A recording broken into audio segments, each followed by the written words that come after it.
Inside this tub is one of the strangest cleaning products I've ever seen. They call it a dust cleaning gel, so I'm opening it up, and here it is. Oh, look at that. It's pretty much just slime. It feels brilliant. I really like it. You can stretch it and pull it, prod it and poke it. And when you play with it in your hands, it kind of sticks ever so slightly, but it's really easy to clean it off. Just kind of wipe the slime ball back over the top. And it's designed for cleaning up dust in hard to get places. Or you could just play around with it. This computer keyboard is covered in dust all over the keys and down in between them. So apparently we just take the cleaning gel, sit it down over the top, and kind of roll it back and forward. Oh, it feels so weird doing this. I was worried it was going to get stuck all down in between the keys and make a real mess. But you can see it kind of peels itself all the way back off, and it gets down into all the little nooks and crannies. It seems to be picking up all the dust and debris. I gotta say, I am really impressed. There's literally no dust at all left on this keyboard now. It's the sort of thing you could just keep around your desk and every now and again just roll it back and forward over the keyboard. That's really cool, and it's also really handy for cleaning up things in a car. You can roll it around inside of the air vents to pick up any dust on the fins. I think the key here is to keep the slime moving and to make sure you don't let it seep down into the air vent. That could be a disaster. I'm rubbing it over the buttons here and the screen.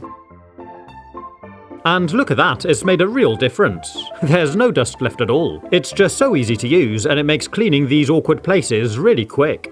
Next we're going to take a look in this box. It's a set of different cleaning attachments which fit to an electric drill. The box lists a set of different applications, so let's try it out and see if it's any good. We've got this 5-inch diameter flat brush with these nylon bristles, this 3.5-inch comb brush, which you can use for getting into corners and things. There's a yellow one and a blue one, a slightly smaller 4-inch flat brush, and a couple of these smaller ones too. And this set also came with this wire brush wheel, which you can use for cleaning up metal. There's a 6-inch extension bar, which could be useful depending what you're cleaning. So here's my drill, and I'm going to start by trying out the 5-inch flat brush. It fits into the chuck well and grips tightly, and when I spin it up it feels nice and balanced. I'm going to start off by trying to clean up some of these dirty floor tiles. There's some really ingrained dirt in these, so I'm spreading over a little bit of soapy water, and then I started up the brush.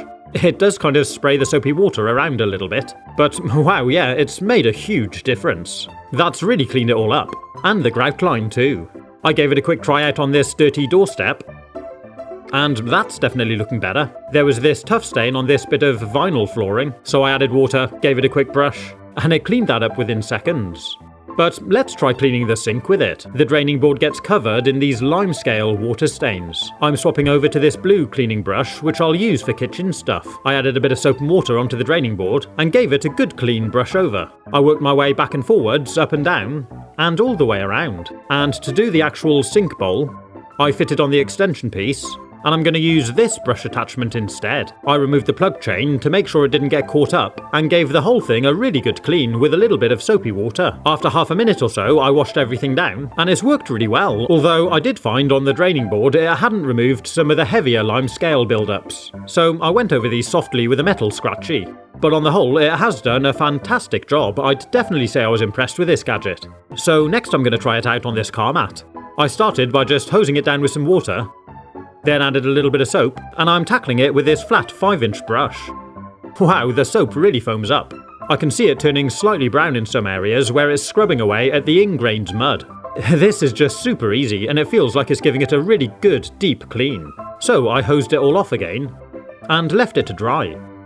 And look at that, it's come out like new. For this area here, which has all started to fray a little bit, I'm just going to cut off the loose stuff with some scissors. Yeah, I'm really pleased with that. So next I'm going to try using it to clean out this mountain bike drivetrain cassette. It's a little bit gunked up and it could do with a clean. I moved the chain onto the bottom and then got to it with the brush. And check that out, it actually turns it all and the pedals as the drill rotates. I'm just using a little bit of soapy water here to get off the worst, but if you wanted to, you could use a degreaser. And after half a minute or so, it's looking a lot better. But next I'm going to show you something really cool for cleaning up this dirty chain. I bought this bicycle cleaning kit. By the way, there's links in the description if you want to buy anything you've seen in this video. And inside the case, we've got this whole selection of different types of brushes. I think this one's for the wheels and tyres, small ones for getting into nooks and crannies, these are for getting in between the gears, and there's various other cleaning implements, but I want to show you what's inside here. So this little thing is a bike chain cleaner. You slide off the top and remove it like this, and inside we've got these various geared wheels and brushes. These are going to rotate and clean the chain from all angles. This thing seems really cool. There's even a brush in the cap.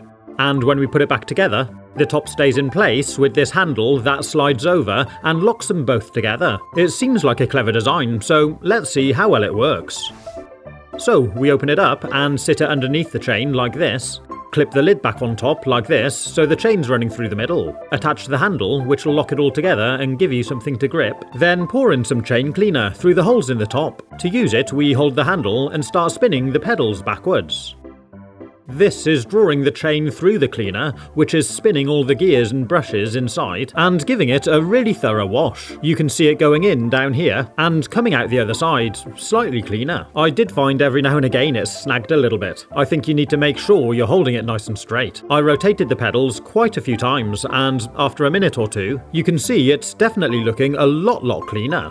So I took off the handle, unclipped the top, and removed the unit. And take a look at that, that's such an improvement. Check out the before and after. And now it's ready for some oil. Pretty cool, huh? Next I'm going to take a look at this Sonic Scrubber. It says it's a powerful cleaning tool for kitchens and bathrooms. It claims to cut scrubbing time by 57%, eliminate cleaning fatigue, and it reaches hard to clean areas. Again, this one comes with a variety of different brushes for different applications. So let's open it up and take a look.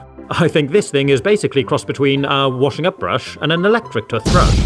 It does feel good quality. It's got this grippy rubber handle, and it oscillates the brush on the head. Mine came ready fitted with batteries, and you access them here in the end of the handle. There's 4 AA batteries in total. It clips together nicely, and there's a waterproof seal. There's an on and off switch here, and yeah, it's pretty much like an electric toothbrush for an elephant. To change over the brush, you just twist and remove it, and I'm going to swap it for this large one. What is quite cool is the on and off switch can also be used as a press button, so you can do short pulses by just pressing down with your thumb. This one's been quite cleverly cut as a cone shape to allow you to get into corners and things, and these two brushes are quite similar, but one's got firm bristles and the other one's a lot softer. The first thing I'm going to try it on is cleaning up the mess on the hob around the burners. I squirted on a little soap, then started off cleaning with a wet brush. Well, it's foaming up quite nicely, and it does oscillate back and forth pretty quickly. I gave it a wipe down, and it's made a big difference, but it hasn't cleaned it all off. If I'd let it soak with some oven cleaner, it may have cleaned it all off straight away, but I'm going to go over it again quickly, then leave the foam to soak for a few minutes. And I'm also going to do the same around this smaller one too. Then after 5 minutes of soaking, I went over them both again, then wiped them off, and well, yeah, I mean, it really hasn't taken me any effort at all. And although they're not perfectly clean, they are a lot better. A really big improvement. So next I'm going to try it out on this grubby double-glazed window unit. And when I go back and forward over it just with a brush, it definitely seems to be getting in there. I mean, maybe I could do the same with a toothbrush, but it's probably not as fun. You can use it for things like cleaning up your shower rail. It easily gets in and around the nooks and crannies on your white goods, like this dishwasher. And it gets right up under here in the hand grip too. It's really good at cleaning up tiles and discoloured grout. And you could even use it for things like cleaning up your trainers. But let's try it out on these kitchen taps, which have got a big build-up of limescale and grime. I swapped out the large head for this smaller cone-shaped one, added a little bit of soap, and with a little bit of water, worked my way around the base of the tap. I'm also going along the crossbar here, and around the base of the other one. Now I think it's probably quite a hard ask for it to really remove all the limescale, but let's see how it's done. Well, it's certainly a lot better than it was before, and a little bit of lemon juice or vinegar should clean the rest of that off easily. The one thing I did notice though was using the brush across the horizontal piece here, I think I've put all of these very small scratches into the tap. You can see all of the swirl marks going back and forward across the bar. And what is curious though, if I read the instructions, it does say not recommended for tinted windows, vehicle paint and stainless steel, which is a bit curious, because on the packaging it also says perfect for taps and hobs, and it shows stainless steel examples on the back. To finish off here though, I'm going to try using it to clean this grime off around the plug hole. What's really nice about this brush is you don't have to kind of scrub away at anything. It just sits there oscillating and does the work for you. And after a minute or so, with a wash down, well, look at that, it's made a really big difference. I'm definitely impressed. If you'd like to see some more cleaning tips and experiments, like what I used to clean this copper pan, and does Coca-Cola clean metal, you can click on the link here. Or you might like to check out some of my kitchen gadgets. Have fun, stay safe, and as always, thanks for watching.